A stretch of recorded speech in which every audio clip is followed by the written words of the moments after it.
Hello, my name is Gabrielle Perez. I am currently employed by the Angleton Police Department. I work on patrol, and during this class, we were doing research on race relations and modern policing, implicit bias. What does that even mean to us as cops? I would like to address 3 different questions regarding those topics.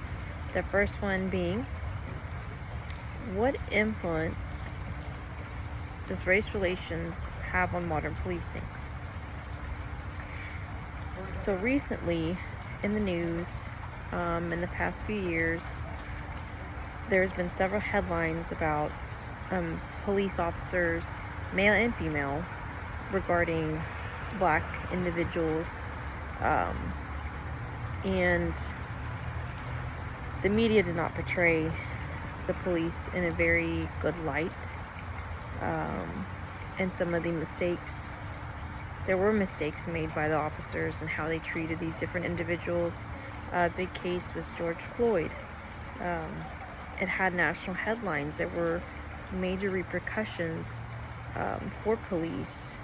There was a lot of strife in different ethnic communities, the black community, Latino community, and even the police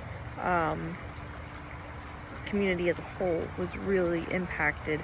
And dealing with individuals or interacting with individuals who were of color, it became more difficult because they immediately were on the offensive or defensive.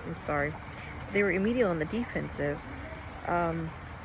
when we began to talk to them. Why do you want to talk to me? What am I doing? It's because I'm black. There's was a great need for transparency in the departments and the way that we deal with all individuals. Every individual should be treated the same, regardless of ethnicity, regardless of color, regardless of belief. And police officers and police departments are seeing a great need for that and extra training. I know recently my department, we went to an extensive class on racial profiling and making sure that we complete our racial profiling after having any interactions, any proactive interactions with individuals, so that we can track, are we targeting certain people, and not on purpose? Are we being unfair to certain people? Is there a good proportion? Is it proportionate of white males receiving citations versus black males or females? I think it's very important to have that transparency too with the public, and at least in our community, I believe it has helped officers have a better relationship with the community. So question number 2, does bias exist within police community interactions? So I am still relatively new to policing, and like I came into policing as an older individual, and I had more life experience, which I could see the civilian side of things and also the police side of things. Sadly, I do believe that there are some biases that do exist, and whether that be from the way the individual was raised, what community that they police in, what's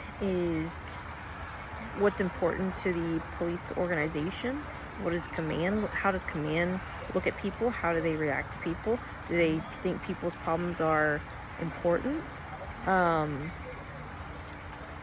It doesn't just go into, what color is this person, what ethnicity is this person.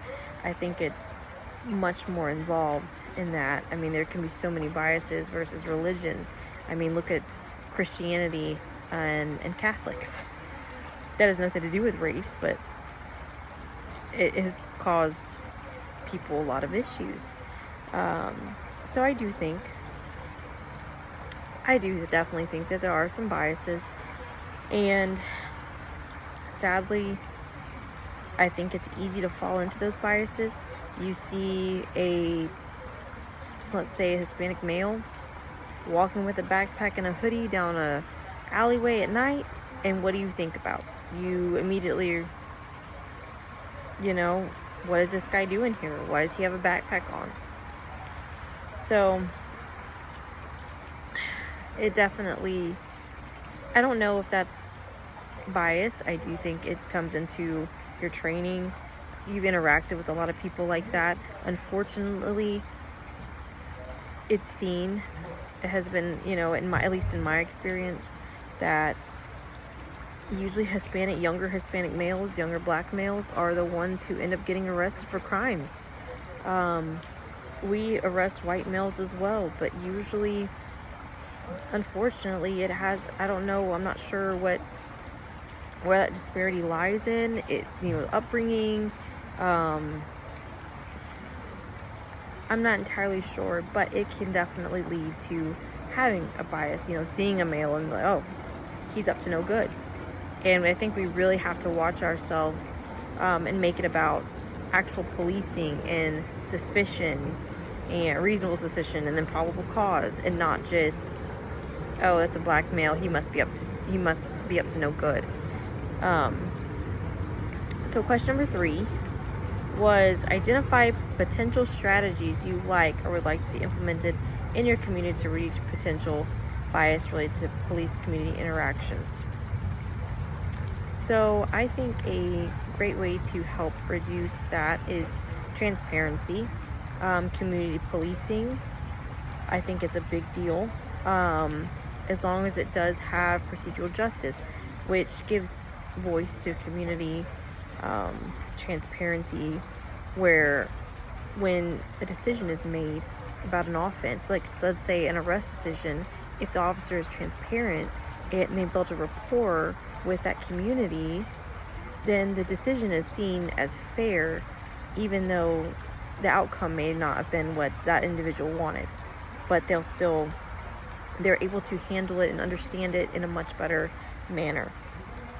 I also think that diversifying the police force, having people from different backgrounds, different ethnic groups, different religions, different beliefs, education is paramount in helping departments tackle this issue with bias.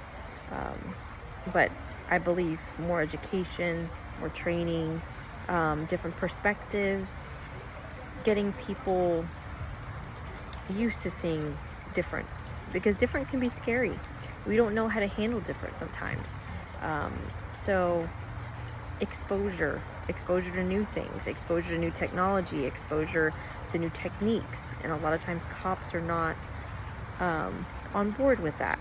But those different strategies, those different tools, I think, would be vital in helping departments in relation to their communities regarding bias.